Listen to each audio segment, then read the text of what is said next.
In this episode, we talked to Steve Wake, Christine McLean, and Eddie Obeng.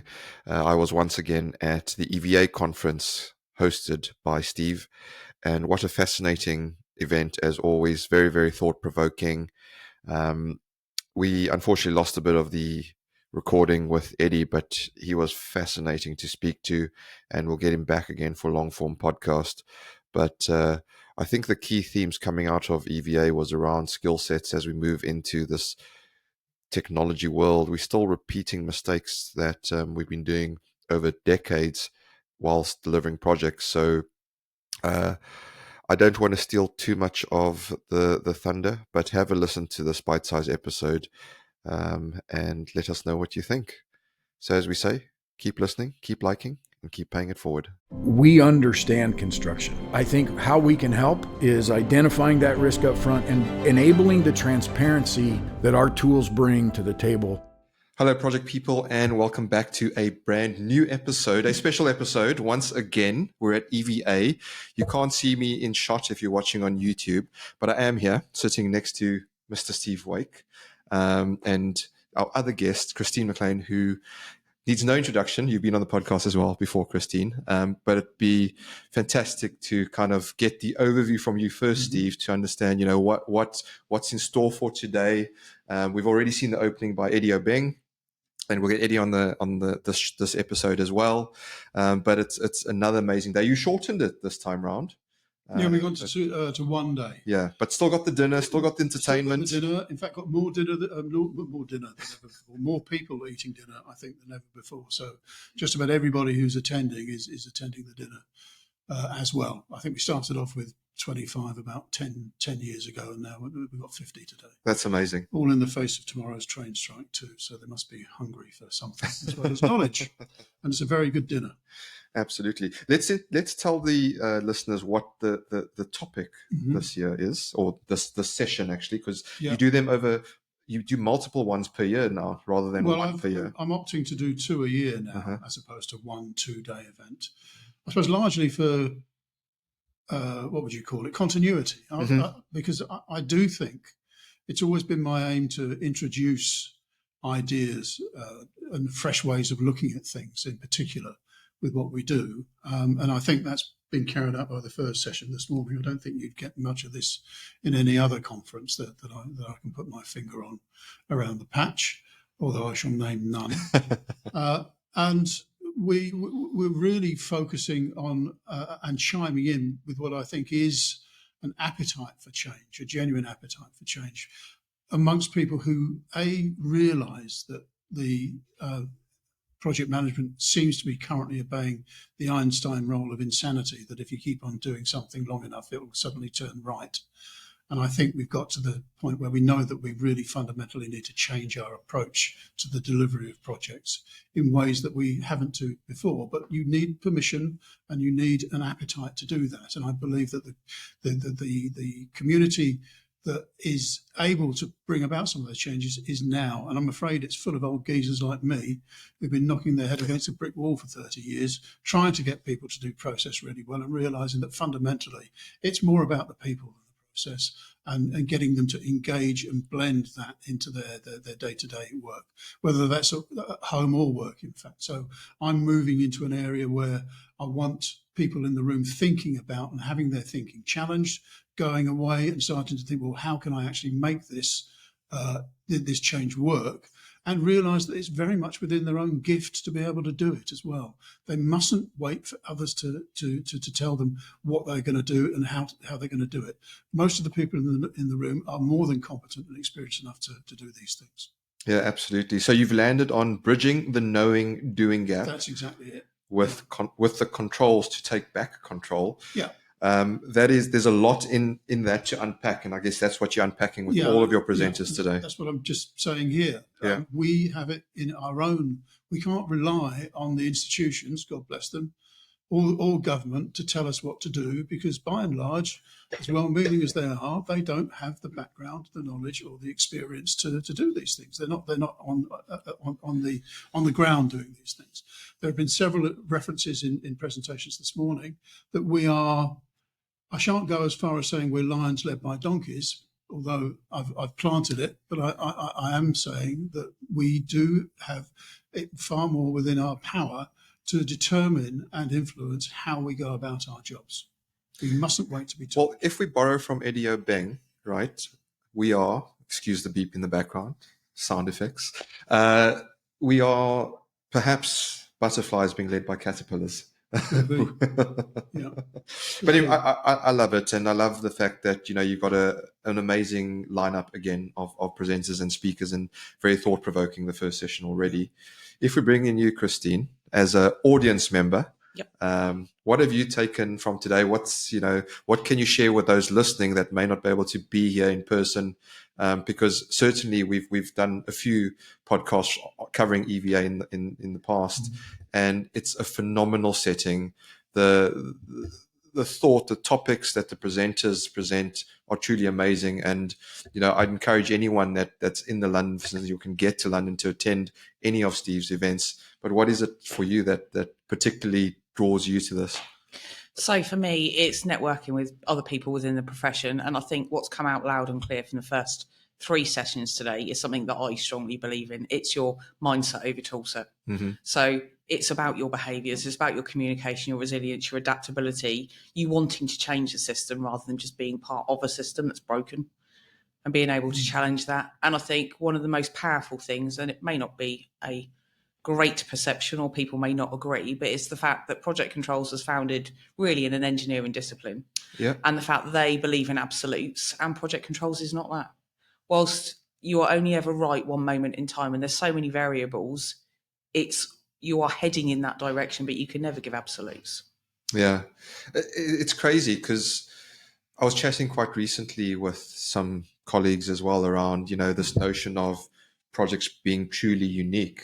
And and this is a gross sort of exaggeration or averaging out of things, but if you say that 75 to 80% of most projects are repeatable from previous projects, there's 20 to maybe 15 to 25% that actually is truly unique, where all the risks, all the opportunities, all the threats lie. It actually isn't a dichotomy between truly unique or not. It's identifying what is unique and what isn't. And to your point, then applying how do we approach that? Because there is this notion of, trying to, use the technology of today and relying too much on that and not relying on the people that actually deliver these projects. I mean, there's this notion that, if Val was sitting here, perhaps we'll have little robots going and constructing everything and, pre-programmed and going out there, and we don't need humans anymore. But I think you'll always need the human element. So, I mean, I just saw recently there, I think it's the founder of OpenAI saying that, the likes of your ChatGPT, it's short-lived, just because there's not enough energy to process all the large volumes of data for it to incrementally increase exponentially. And so taking that in mind, you're going, is this just hype?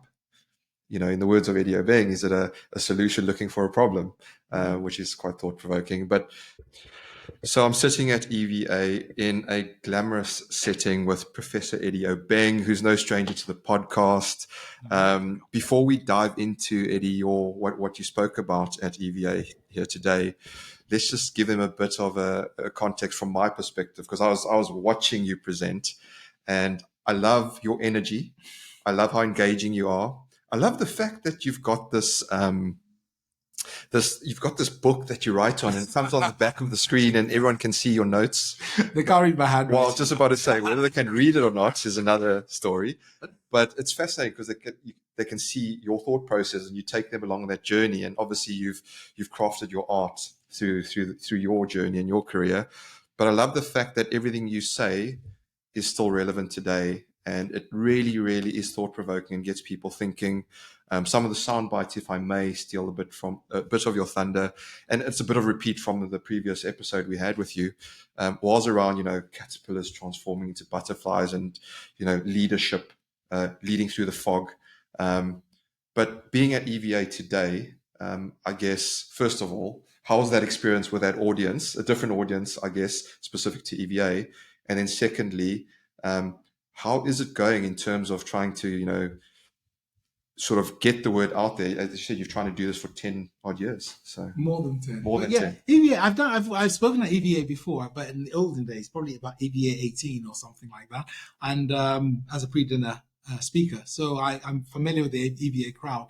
They're very dedicated, very sensible, very straight. They do laugh, but they're very serious. So that's Controls folk. that's right. And I always feel real empathy with them because their role in controls is predicated on the assumption that you can control a project. Mm-hmm. And sometimes you can't. So sometimes they're given an impossible task because somebody has messed up the human side of it to the point where it doesn't matter what you do on the control side. It will make no difference. Or Do labels matter? Sorry to jump in there, because we've previously said, we're like, maybe control in the word project controls is the wrong word to use. It's possible. I mean, I go back to Merlin the magician, and I know that words are effectively spells. So yes, words do matter. The way they sound, the way they feel, what they connect to. Yeah, absolutely. So I think the words probably came along when we were mostly doing paint by numbers projects. Yep. And we were trying to track milestones and things like that. Now I asked the audience, how many people are doing paint by numbers? Goal clear, method clear. One person out of the whole audience put their hand up. So we're not in that world anymore. The other thing is EVA itself is interesting because even that title, it goes back to 1950s or something like that. I think it's the Americans trying to do projects. So the world has moved on. We chunk up projects much more these days. We do lots of soft projects where the returns are in the behaviors afterwards and so on and so forth. So it's a good name. It's got a good brand. And I think it's better as EVA than written out long form. Yeah, fantastic. And then your topic, though, let's just give the listeners your topic, all change, a second look at first conclusions and practices. Can you dissect that? What do you exactly mean by a second look at first conclusions and practices?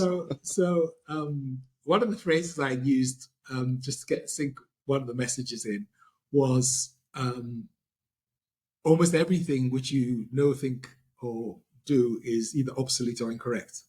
And I was waiting for an intake of shock. But I primed them because I explained to them how people feel when they're wrong. And I spent a good, 3 or 4 minutes asking them, how do you feel when you're wrong? How do you feel when you're wrong? And finally, they started to confess how horrible they thought it felt when you're wrong.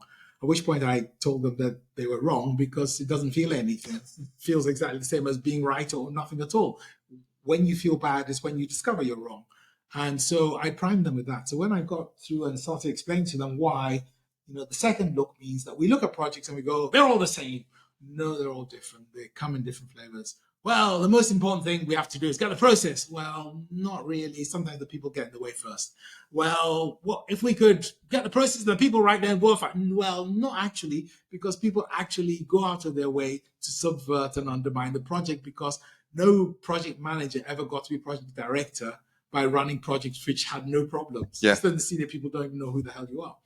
So that's how we got there for the title. I had more things I wanted to do, but I sort of backed off because I thought this is a serious crowd. I did think you did remarkably well to try and keep it to 25 minutes because you packed a lot in there. But I think the crowd was able to follow. Yes, it was a good pace, but at the same time, I think they'll probably stop, reflect, and pause and think back on what you're saying, because you need a lot of time to digest what you say. You have so much wisdom coming out of your mouth, as you say. Taking your own words, you're old, which means you have something called perspective. I'm very old. I have got perspective, and it's wonderful being old. I can't describe it. Because when you're young, you think, oh, this is lovely, but honestly, being old, especially if you've done lots of things, I would recommend do lots and lots of different things. So you have, because I teach projects, as you know, but I also teach leadership, innovation, strategy. I don't just teach. I've run projects. I've done strategies for organizations. You name it. I've been an entrepreneur. I've built a digital business school, So doing lots of stuff, then you get to my age and you suddenly go, right, that connects to that, that connects to that. It just gets much easier to understand what's going on. And it's fun. It's fun. And I always wish people would use me like a jukebox, but they never do because they're not curious enough. Where's the coin slot? I can give it. I can give my third wallet. Okay, you get one of these card readers these days, right? No, Bitcoin. That's definitely Bitcoin. But interestingly, back to you, Steve. What do you want people to take out of today? I want them to be thinking independently and formulating a way forward with like-minded people in some kind of coordinated alliance, because nevertheless these things do need to be coordinated and managed and steered in the right direction. And again, my experience, again after 20 years of chairing or founding and chairing the planning SIG and the earned value SIGs at the APM, is you soon know whether you're not doing something right because people go away. Yeah. They don't turn up if they don't buy your vision or your plan. And my ultimate cunning plan at the moment, and I got permission from my guild of educators a few weeks back, was to propose that we actually formally move on the construction of a GCSE for project management, and get it onto the national curriculum. The vision there, ladies and gentlemen, if you say ladies and gentlemen anymore, dearly beloved, is the vision is 100,000 children year after year after year between the ages of 14 and 16 having these competencies, having these abilities and these experiences to be able to be better able to organise themselves and organise themselves into groups. Absolutely the employability skills that the whole of our sort of public sector for work really needs. And also, I think it's been proven unequivocally that there is a direct correlation between the successful skills that you need for successful project delivery and employability. Well, what better to encapsulate that in a single qualification rather than try and spread that right across, because these children will gather these skills and spread them through their other workings throughout the curriculum. If we do that, and there is serious intent, I will be putting a group together almost immediately after this conference, because I have the permission of the Guild to do that. We will be encouraging organisations from academia and enterprise, some of the companies here above all, ACOST, to get involved in this and share this vision. If you want to bridge the skills gap from the ground up, you go from the age of 14 and go through. So the next step after the GCSE will be a focus on creating a T-level for project management, again, 16 to 18. Then you have a complete bridge up to vocational apprenticeships, undergraduate education. And if that isn't societal change in a big way, with as much effort as everybody's been putting into this stuff, but in a much more focused way, then I don't know what is. Wow. Well, you've heard it first here, folks, on the Project Chatter podcast and at EVA. So get yourself down here the next time. If you're not in London, you have your conversation club online? It's a little bit dormant, but it will be coming back again. And we're aiming for November the 2nd, International Project Management You've revamped. You've got new websites, all sorts of things. So come along November the 2nd, International Project Management Day. We'll be discussing the arrival of the new British Standard on Project Controls, the arrival of the implementation guide for ISO guide for EVM, the joint ACOST APM Project Controls Guide, and hopefully we'll be talking a bit about this new curriculum for Project Controls GCSE. Fully packed already. Before we let both of you go, I know we want to let you go because there's a full day to get on with. Christine, anything you want to leave the listeners with? So for me, building on what Steve said, these project control skills or project management skills for youngsters, it just helps employability. They understand stakeholders, whether you're in project management, project controls, whether you're an engineer, you still need stakeholder management skills. So regardless of whether you want a project management career or not, all these are life skills that you're going to gain. So I think giving that to the younger generation, I've got children and they're all socially inept or AI inept. But they lose some of these communication skills, which would be a big part of it, because they're used to communicating via text or via slang language. And I think they're missing some fundamental skills for later in life.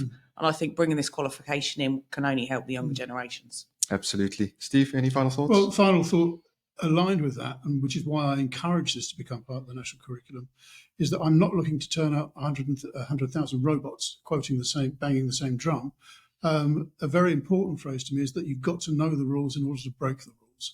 But I think once you've got that firm foundation of knowledge and practice at exercising that, then you can be it frees you, it liberates you to be as creative as you can be.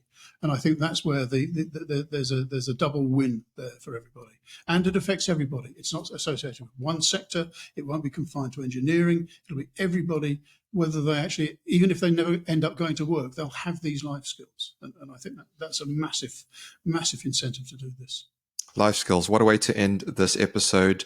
There we have it, folks. That is the end of this episode. But thank you all for listening. Once again, thank you to you, Steve, for EVA, for putting on all the presenters, for having such amazing guests as well, listening, inviting people. The networking is fantastic, as you say, Christine. So there you have it, folks. Remember, before you go, please do help us pay it forward by sharing a link to this episode on your favorite social media. Once again, thank you to you for listening. Till next time, we say stay safe, be disruptive, and have fun doing it. Bye for now.